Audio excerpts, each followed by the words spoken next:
mostly cloudy again today. I was actually invited to an event, which I'll go, I guess, film later. I'll probably make a separate video since they specifically invited me and all too. And what did I read today? How about this one? At first, when I was reading this, it made me wonder, are people actually using drones to fish a fish out, or are they using it, for example, to scout the area? This one says, drone fishing in South Africa is a danger to sharks and may be unfair to other fishers, according to this study per se. As it says here, drone fishing is a relatively recent innovation in the use of unmanned aerial vehicles. Some recreational anglers are using personal drones to fly baited lines into hard-to-reach areas of water or to look for good fishing areas. So that would imply they're actually fishing per se. It says recreational fishing is a popular sport and hobby in South Africa, which has a 2,850 kilometer shoreline. The most recent estimate of the number of marine shore-based anglers is about 400,000. The group of researchers I'm part of for this person who studied lionfish became aware over the past 10 years or so of the increased practice of drone fishing. This was in part thanks to the recreational fishers approaching us with their concerns. From the sounds of it, it sounds like the same, I guess, type of concern for those stories I've read of people hunting just on land and on foot. For example, using a drone to scout out a deer and so forth. They're saying, for example, that gives people an unfair advantage. It says one of the concerns is that increases in the numbers of enthusiastic anglers and their ability to catch fish might have significant effects on fish stocks and other animals in coastal zones. Another is that drone fishing might intensify conflict between fisher groups competing for the same species. Aside from recreation, line fishing provides a primary source of protein and income for about 2,730 commercial fishers, 2,400 small-scale boat fishers, and 30,000 small-scale shore-based fishers in South Africa. We agreed the practice should be investigated, but faced a challenge. There was very little monitoring going on to provide data. So it is one of those things too, where it's just an assumption, although I wouldn't doubt it anyways if it actually works. I'm wondering, if a fish grabs the drone, how strong does that drone have to be? Because I would imagine most people would be just using it, like, for example, an off-the-shelf prosumer drone or something, correct? I don't think they're going to be flying something like, let's just say, a matrice or something like that. As a result, it says, we took an unconventional approach to our study. We used publicly available online monitoring to estimate the growing interest, global extent, and catch composition of drone fishing. This showed us that there had been a big 357% spike in interest in drone fishing in 2016. There were also worrying indications of a threat to species of conservation concern in South Africa. We then consulted commercial drone operators, legal researchers, and others to get a more holistic view.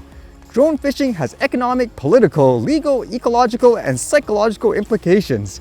Based on this, we made some recommendations for further research and monitoring and shared them with the fishing authorities.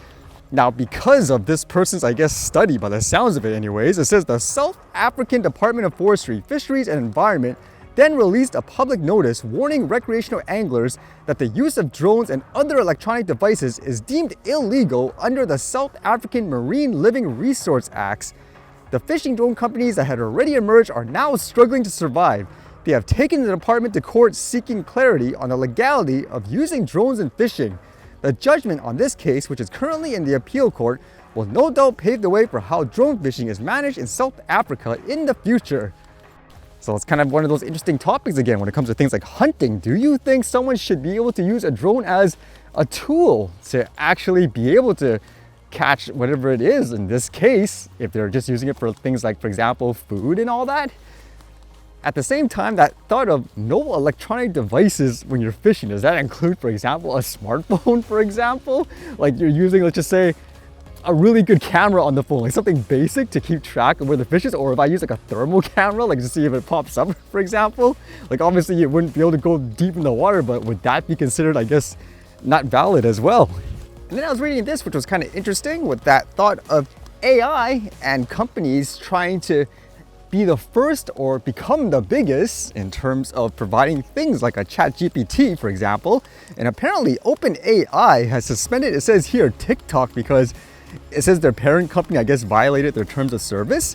This one says, OpenAI suspends TikTok parent ByteDance after it used GPT to train its own, quote, ChatGPT of China. On another note too, apparently they brought back the CEO. I guess it was too much uproar based on what happened before. It says Sam Altman-led OpenAI has suspended TikTok parent ByteDance for using GPT to train its own competing AI model to create the ChatGPT of China. ByteDance admitted to using OpenAI's GPT to train a competing AI model in China, violating the developer license of Microsoft Corp, as well as OpenAI, reported The Verge. This comes after ByteDance publicly admitted to using a GPT-trained AI model in non-China markets, saying, quote, ByteDance is licensed by Microsoft to use the GPT API, said ByteDance spokesperson Jody Seth. We use GPT to power products and features in non-China markets, but use our self-developed model to power Dubai, which is available only in China, Seth added.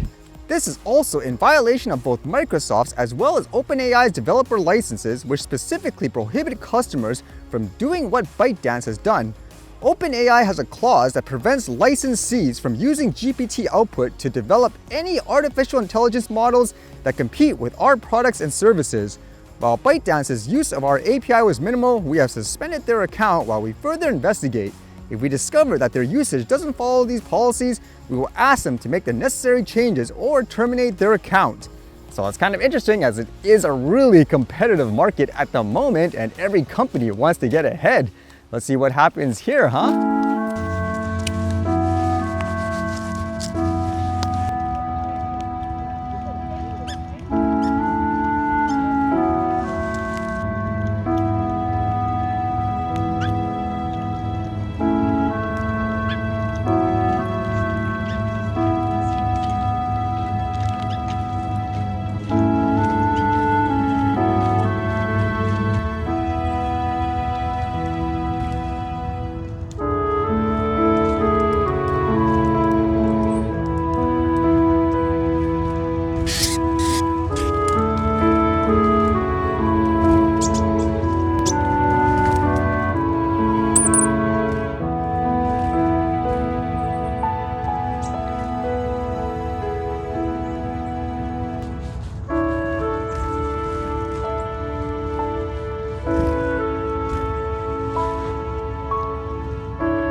What is the slogan of the Taiwan Tourism Administration? What? The heart of Asia is correct. Taiwan is the heart.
All right, see you guys later.